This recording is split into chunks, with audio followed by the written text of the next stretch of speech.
नमस्कार, आप देख रहे हैं न्यूज 18 राजस्थान। आपके साथ मैं हूं प्रियंका राय। खबरों का रुख करेंगे फटाफट अंदाज में। दुनिया की 7 बड़ी अर्थव्यवस्था वाले देशों यानी G7 ने तालिबान से साफ शब्दों में कहा कि वो 31 अगस्त के बाद भी अफगानिस्तान में फंसे लोगों को निकालने का काम जारी रखेंगे। वहीं तालिबान ने अमेरिका को 31 तक हर हाल में काबुल छोड़ने की चेतावनी दी है। तालिबान ने कहा कि 31 अगस्त के अमेरिका को और समय नहीं दिया जाएगा।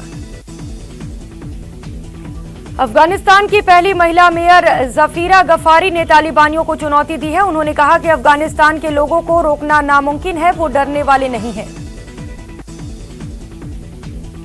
सीडीएस जनरल बिपिन रावत ने कहा है कि अफगानिस्तान की परिस्थितियों को लेकर भारत तैयार है और अगर वहां की परिस्थितियों का भारत पर असर पड़ता है तो उसके लिए भी तैयार है। नेशनल मोनेटाइजेशन प्रोग्राम को लेकर वित्त मंत्री निर्मला सीतारमण ने कांग्रेस के पूर्व अध्यक्ष राहुल गांधी पर तीखा हमला बोला। उन्होंने कहा कि क्या मोनेटाइजेशन को समझते हैं। पश्चिम बंगाल के मुख्यमंत्री ममता बनर्जी ने राष्ट्रीय मौद्रीकरण पाइपलाइन नीति पर सवाल उठाए। ममता ने सरकार को आड़े हाथों लेते हुए कहा कि ये बीजेपी की संपत्ति नहीं है, ये संपत्ति देश की है। वहीं कांग्रेस के पंजाब प्रभारी हरीश रावत ने कहा है कि 2022 का चुनाव कैप्टन अमरिंदर सिंह के नेतृत्व में लड़ा जाएगा। हरीश रावत ने कहा कि पंजाब में पार्टी के पास लोगों की कमी नहीं है और आगे चुनाव कैसे जीता जाए इसके लिए सब लोग सामूहिक तरीके से काम करेंगे। इससे पहले कैप्टन सरकार के 4 मंत्रियों ने आज देहरादून में पंजाब प्रभारी हरीश रावत से मुलाकात की। इनमें तृप्त राजिंदर सिंह बाजवा, सुखविंदर सिंह सरकारिया, सुखजिंदर सिंह रंधावा और चरणजीत सिंह शामिल रहे। केंद्रीय मंत्री नारायण राणे को 2 सितंबर को नासिक में पुलिस के सामने पेश होने के लिए कहा गया है। सीएम उद्धव ठाकरे के खिलाफ अपशब्द मामले में गिरफ्तारी हुई है। एक्टर मनोज बाजपेयी ने केआरके के खिलाफ मानहानि का केस किया है। मनोज ने केआरके द्वारा किए गए अपमानजनक ट्वीट के कारण इंदौर कोर्ट में दायर किया है।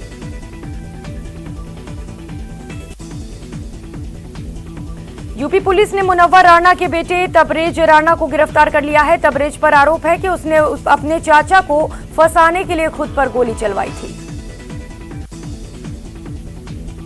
6 जिलों में पंचायती राज चुनाव के पहले चरण का मतदान कल होगा, जिसकी सारी तैयारियां पूरी कर ली गई हैं। सुबह 7:30 बजे से शाम 5 बजे तक वोटिंग होगी। विराटनगर और जालसू पंचायत समिति के चुनाव स्थगित हो गए हैं। हाईकोर्ट के निर्देश के बाद राज्य निर्वाचन आयोग ने आदेश जारी कर दिए हैं। दोनों पंचायत समितियों में कल मतदान होना था। कोटा के सांसद और लोकसभा स्पीकर ओम बिरला 7 दिन के जम्मू कश्मीर और लद्दाख दौरे पर जाएंगे। इस दौरान बिरला 27 अगस्त को लेह और 31 अगस्त को श्रीनगर में आयोजित पंचायती राज संस्थाओं के कार्यक्रम की अध्यक्षता करेंगे। मरुधरा में कोरोना संक्रमण की रफ्तार एकदम थम गई है। पिछले 24 घंटे में महज 8 नए मामले सामने आए, जबकि किसी की मौत नहीं हुई। WHO की chief scientist doctor Soumya Swaminathan ने कहा है कि भारत में कोविड-19 अब एंडेमिक स्टेज में पहुंचता जा रहा है और इसके फैलने की दर पहले के मुकाबले काफी कम है। बदमाशों के खिलाफ झालावाड़ पुलिस ने बड़ी कार्रवाई की और कंजर डेरों से चोरी के 4 वाहन बरामद किए। कार्रवाई के दौरान आरोपी मौके से फरार हो गए। बूंदी की तालेड़ा पुलिस ने बड़ी कार्रवाई करते हुए शातिर बाइक चोर बलराम गुर्जर को गिरफ्तार किया। साथ ही चोरी की 8 बाइक्स भी बरामद की। जोधपुर में पारिवारिक विवाद में कुछ लोगों ने एक युवक को किडनैप कर लिया, जिस पर पुलिस ने नाकाबंदी कर तुरंत छुड़ा लिया। साथ ही 13 आरोपियों को भी गिरफ्तार किया। श्रीगंगानगर के सूरतगढ़ में पिछले 24 घंटे से चल रही पानी की टंकी पर नौटंकी समझाइश के बाद खत्म हो गई। प्रशासन ने अगले 1 सप्ताह के अंदर जांच कर उचित कार्रवाई का भरोसा दिया। अलवर जिले के भिवाड़ी में रंगदारी नहीं देने और एक स्क्रैप व्यापारी के ठिकाने पर कार में सवार होकर आए बदमाशों ने ताबड़तोड़ फायरिंग कर दहशत फैलाई। बाद में पुलिस को चकमा देकर फरार हो गए। बांसवाड़ा अंबा माता मार्केट में नगर परिषद के द्वारा 23 दुकानों को सीज करने का मामला राजनीतिक रूप ले रहा है। मामले में भाजपा ने प्रदर्शन के संकेत दिए हैं। डूंगरपुर जिले के कोतवाली थाना पुलिस को कामयाबी मिली है। पुलिस ने 14 अगस्त को शहर के सिंटेक्स के पास 2 युवकों से हुई लूट के मामले में फरार चल रहे आरोपी को गिरफ्तार कर लिया।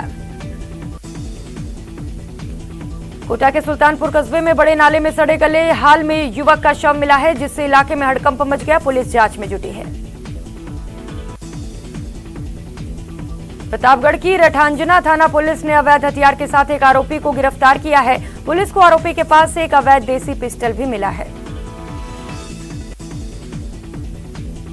अजमेर की क्रिश्चियनगंज थाना क्षेत्र में केबल नेटवर्क के ऑफिस में लाखों की चोरी का वारदात सामने आया। पीड़ित की रिपोर्ट पर पुलिस ने मुकदमा दर्ज कर तफ्तीश शुरू कर दी। धौलपुर जिला न्यायालय के पॉक्सो कोर्ट में सनसनीखेज वारदात सामने आई। 2 सगे भाइयों को एक नाबालिग के अपहरण कर उसे जबरन शादी करने के मामले में सजा सुनाए के बाद एक भाई पुलिस को चकमा देकर अदालत से फरार हो गया। प्रदेश में बायोडीजल के चल रहे अवैध कारोबार की कड़ी में तालेड़ा और सदर पुलिस ने कार्रवाई की। पुलिस ने 2 अलग-अलग जगहों से बायोडीजल से भरे 2 टैंकरों को जब्त कर चालक खलासी को भी गिरफ्तार किया। सिरोही उदयपुर के गोगुंदा पुलिस के आदिवासी बाहुल इलाके से 5 आदिवासी बच्चों को तस्करी का मामला सामने आया। ठेकेदार ने 5 मासूम छोटे बच्चों को बहला फुसला कर उनकी तस्करी की थी। किशनगढ़ में दहशत का माहौल हो गया। बाइक सवार युवक पर 3 आरोपियों ने ताबड़तोड़ हमला बोल दिया और उसकी बाइक में आग लगा दी। घटना से क्षेत्र में अफरा तफरी है। अलवर राजीव गांधी सामान्य चिकित्सालय में संचालित पार्किंग में एम्बुलेंस संचालक और पार्किंग संचालक में पार्किंग को लेकर विवाद हो गया। पार्किंग संचालक ने एम्बुलेंस संचालक के साथ मारपीट कर दी, जिसमें कार्रवाई के निर्देश दिए गए। पार्षद को जाति सूचक गालियां देने का मामला बगड़ चिकित्सा प्रभारी पर लगाया। कार्रवाई नहीं करने का आरोप, जिला कलेक्टर को सौंपा ज्ञापन।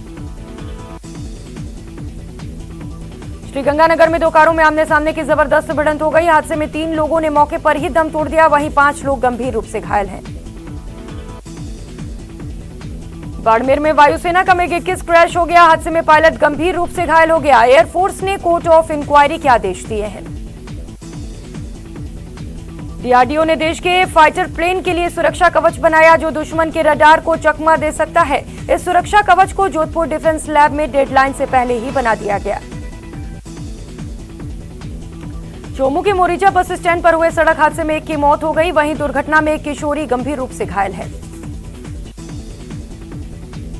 जोधपुर शहर के कुड़ी भगता सनी क्षेत्र में 2 ट्रकों में भिड़ंत हो गई। इस भिड़ंत में दोनों ट्रक ड्राइवर घायल हैं, जिनका अस्पताल में इलाज जारी है।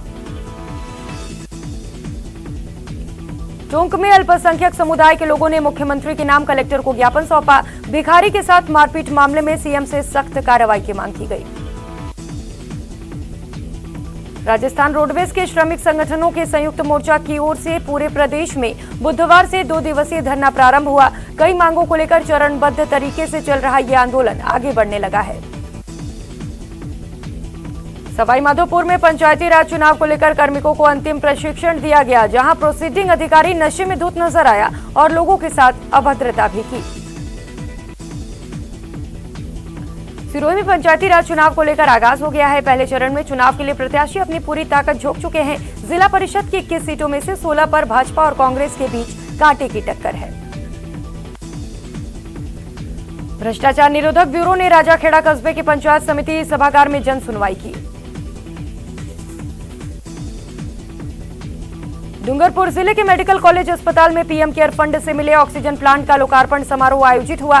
इस मौके पर राज्यसभा सांसद हर्षवर्धन सिंह ने ऑक्सीजन प्लांट का लोकार्पण किया। ऊर्जा मंत्री डॉक्टर बीटी कल्ला ने बंगला नगर में करणी माता मंदिर के पास विधायक निधि से नवनिर्मित सामुदायिक भवन का उद्घाटन किया। अलवर जिले के लाजपुर आश्रम के महंत दीपक नाथ के सहयोग से शहर विधायक संजय शर्मा ने सामान्य चिकित्सालय में 2 एसी प्रमुख चिकित्सा अधिकारी को भेंट किए। कोरोना के संकट के बीच सीकर में आमजन और प्रशासन के सहयोग की नई पहल शुरुआत की गई। जन सहयोग से प्रशासन ने बड़ा ऑक्सीजन प्लांट तैयार कर लिया है। राजसमंद जिले के भीम विधायक सुदर्शन सिंह रावत ने पंचायत समिति सभागार में देवगढ़ उपखंड के समस्त पटवारी और सचिवों की बैठक ली। अजमेर संभाग के सबसे बड़े जवाहरलाल नेहरू चिकित्सालय में 4 मरीजों के कोक्लियर इम्प्लांट किए गए। इससे पहले जवाहरलाल नेहरू चिकित्सालय में 9 मरीजों के कोक्लियर इम्प्लांट किए जा चुके थे। सिंधुपति महाराजा दाहर सेन समिति की ओर से राष्ट्रीय रक्षा में बलिदान का संगोष्ठी आयोजन हुआ। डूंगरपुर जिले में national high speed rail corporation limited की ओर से कार्यशाला का आयोजन किया गया। राजकीय प्राथमिक विद्यालय लेवेड़े में पूरा ग्राम पंचायत कुनकुचा से खबर है। समस्त ग्रामवासियों ने 50,000 की लागत से रंगीन क्लास और फर्नीचर की व्यवस्था कराई है। राज्य बाल संरक्षण आयोग अध्यक्ष संगीता बेनीवाल ने सद्भावना सप्ताह अंतर्गत कार्यक्रमों में शिरकत की। और वक्त हो चला एक छोटे से ब्रेक का, लौटेंगे फौरन।